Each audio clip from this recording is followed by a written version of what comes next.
السلام علیکم ورحمۃ اللہ وبرکاتہ۔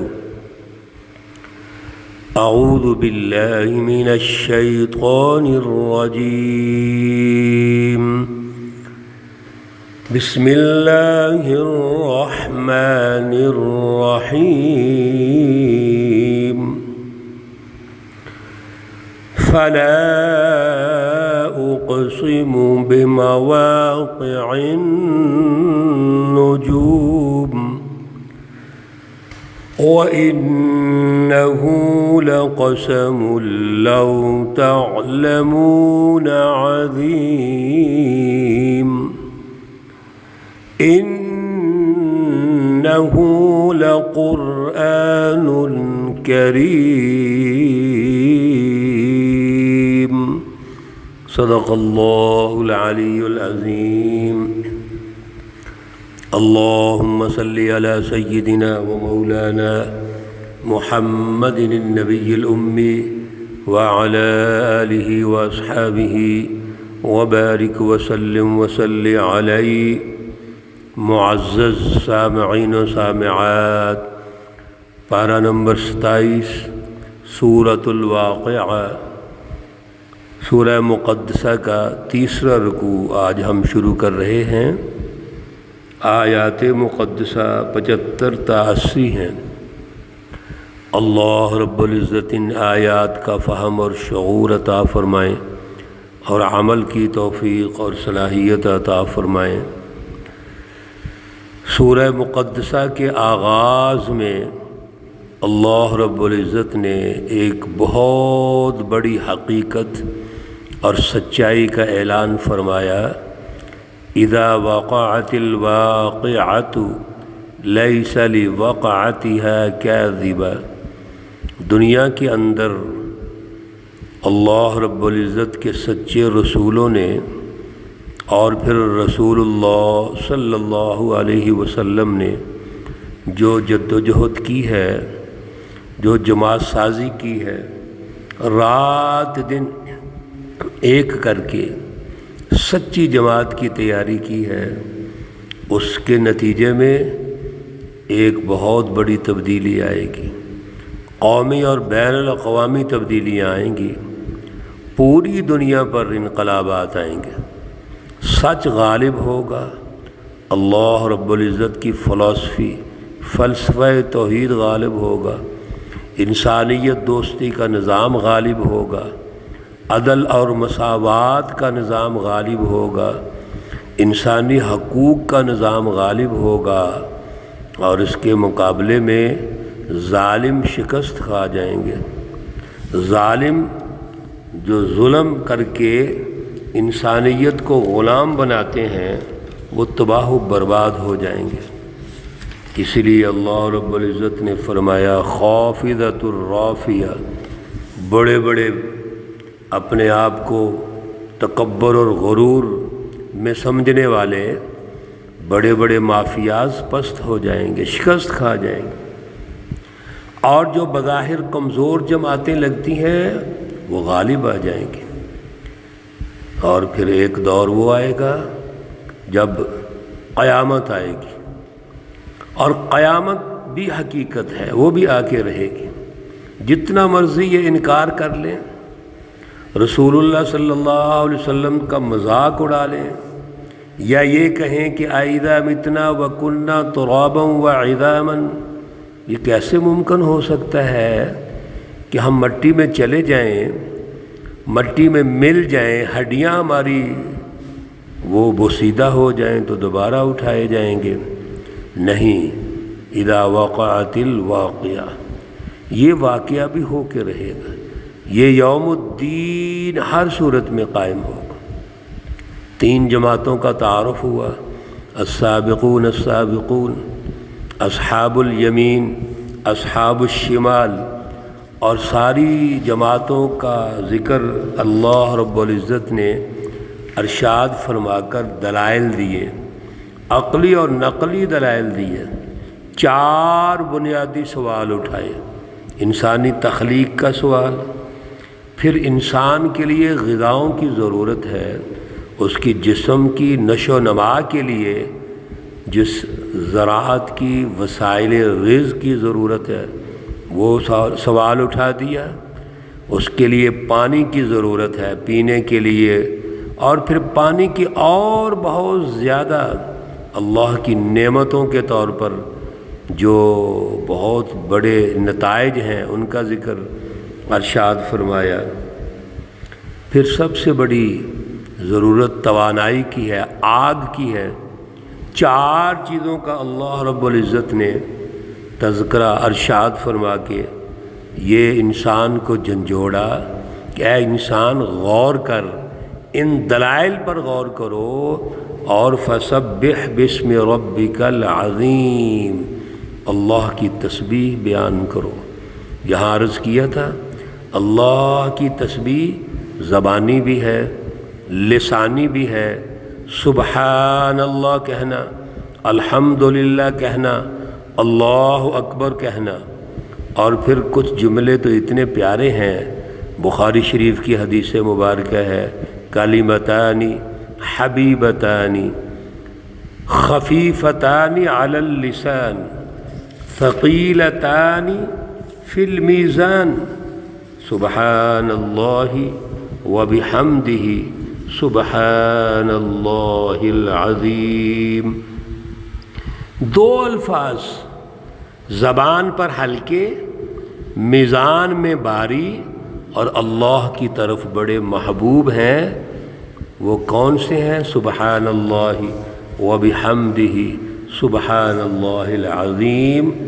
لیکن ایک تسبیح یہ ہے اور ایک تسبیح یہ ہے کہ اللہ کے دین کو غالب کرنا، اس کے لیے جد و جہد کرنا۔ یہ جو زبان کی تسبیح ہے یہ تو اللہ سے تعلق مضبوط کرنے کے لیے ایک گردان ہے، ہم اعلان کرتے ہیں اپنے زبان سے تاکہ ہمارا قلب اللہ سے جڑ کے رہے، لیکن اصل میں تو اللہ کے دین کو غالب کرنا ہے، اللہ رب العزت کے عدل کے نظام کو غالب کرنا ہے۔ سب سے بڑی تسبیح یہ ہے۔ آج کے درس میں جو رکوع شروع ہو رہا ہے، اللہ رب العزت پھر ہمیں اس رہنمائی کی طرف ارشاد فرما رہے ہیں کہ آپ دیکھیے تو صحیح کہ آپ کو رہنمائی کتنی خوبصورت دی ہے۔ فلا اقسم بمواقع النجوم، پس میں قسم کھاتا ہوں تاروں کے ڈوبنے کی، یعنی یہ جو اللہ کا نظام ہے اس میں تبدیلیاں ہیں، اللہ کا ایک سسٹم ہے باقاعدہ، اللہ اس سسٹم کی بات کر رہے ہیں۔ وَإِنَّهُ لَقَسَمٌ لَوْ تَعْلَمُونَ عَظِيمٌ، اور یاد رکھیے یہ اللہ کا جو سسٹم ہے، اللہ کا نظام ہے، کائنات کا نظام ہے، اس کی ایک ترتیب و تشکیل ہے۔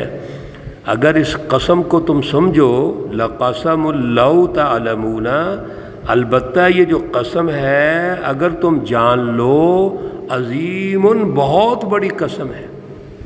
ان حرف تاکید ہے، لام حرف تاکید ہے، تو تاکیدی الفاظ اللہ رب العزت ارشاد فرما کر ایک بڑی بات کرنا چاہتے ہیں۔ وہ کیا ہے؟ انہ لقرآن کریم، بے شک یہ البتہ قرآن ہے، عظمت والا، عزت والا۔ یہاں بھی انا حرف تاکید، لا قرآن لام حرف تاکید۔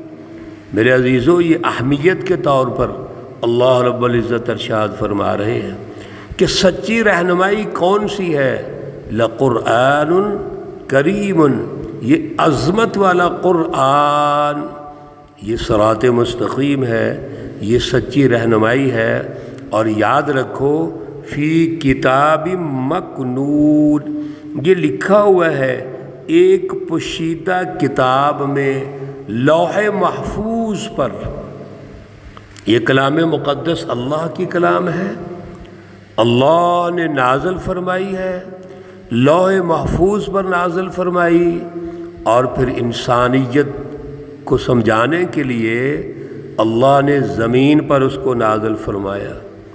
کتنی اونچی کتاب ہے یہ، کتنی عظمت والی ہے، اللہ کی کلام ہے، لا یمسہ الا المطہرون، اس کو نہیں چھوتے، ہاتھ نہیں لگاتے مگر پاکیزہ لوگ۔ اللہ کے فرشتے پاکیزہ ہیں، کتنے بڑے پاکیزہ ہیں؟ بہت زیادہ۔ وہ تو معصوم عن الخطا ہیں، وہ اتنے پاکیزہ، وہ اس کلام مقدس کو ہاتھ لگاتے ہیں۔ اور ہم نے بھی اگر اس کو ہاتھ لگانا ہے تو پاکیزہ ہو کے لگانا ہے۔ اس پر بے شمار احادیث ہیں کہ قرآن پاک کو چھونے سے پہلے وضو کریں، پاک ہوں۔ اگر غسل فرض ہے تو غسل کریں، قرآن پاک کو ایسے ہاتھ نہ لگائیں۔ اس کی فضیلت، اہمیت اور پاکیزگی ہے، یہ اللہ کا کلام ہے۔ اور جتنے پاکیزہ ہو کر ادب و احترام سے آپ قرآن پاک کو چھوئیں گے، اس کا مطالعہ کریں گے، اللہ اتنی گہرائی آپ کو عطا کریں گے۔ تنزیل من رب العالمین، یہ اللہ رب العزت کی طرف سے اتارا ہوا ہے، جو رب العالمین ہے، تمام جہانوں کا رب ہے، پروردگار ہے۔ اور رب تو کہتی اس کو ہے جو نقص سے نکال کر کمال تک پہنچائے۔ اللہ رب العزت کی ذات اقدس وہ ہے جو کائنات کو ترتیب دیتے ہیں اور ہر قسم کی کمزوری اور عیب سے نکال کر اس کو تکمیل تک پہنچاتے ہیں۔ انسان کو پیدا کیا تو انسان کی تخلیق سے لے کر اس کے مرنے تک پورا سسٹم دے دیا۔ اللہ نے ہر عیب کو ختم کر دیا، ہر اس کمزوری کو دور کر دیا جس سے انسانیت کی ترقی رک جاتی ہے، بلکہ ایک سسٹم دے دیا، عدل کا نظام دے دیا، ایک اعلیٰ پروگرام اور فلسفہ دے دیا۔ اس اعلیٰ پروگرام، اعلیٰ فلسفی اور اعلیٰ جد و جہد پہ رہیں گے جو قرآن ہمیں سکھا رہا ہے۔ انہ لقرآن کریم، وہ صراط مستقیم ہے، اللہ کی طرف سے نازل شدہ ہے۔ جب ہم اس قرآن پاک پہ عمل کریں گے تو میرے عزیزو دنیا اور آخرت میں کامیاب ہوں گے، انفرادی اور اجتماعی زندگی میں کامیاب ہوں گے۔ دنیا میں جتنی بھی ترقیات کرنی چاہیں گے اللہ ہماری سرپرستی فرمائیں گے۔ آج ہم نے اس قرآن کو چھوڑا تو ذلت کی طرف چلے گئے، آج ہم پستی کی طرف چلے گئے ہیں۔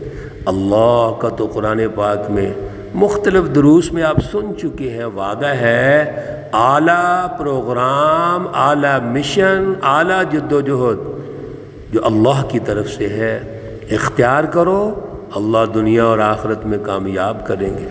اللہ ہمیں توفیق اور صلاحیت عطا فرمائے۔ اللہ رب العزت تمام بیماروں کو شفائے کاملہ عاجلہ مستمرہ عطا فرمائے۔ اللہ رب العزت تمام مرحومین و مرحومات کو جنت الفردوس میں اعلیٰ مقام عطا فرمائے۔ ربنا تقبل منا انك انت السميع العليم وتب علينا انك انت التواب الرحيم وصلى الله تعالى على النبي الأمي محمد وعلى آله وأصحابه أجمعين برحمتك يا أرحم الراحمين۔ السلام عليكم ورحمة الله وبركاته۔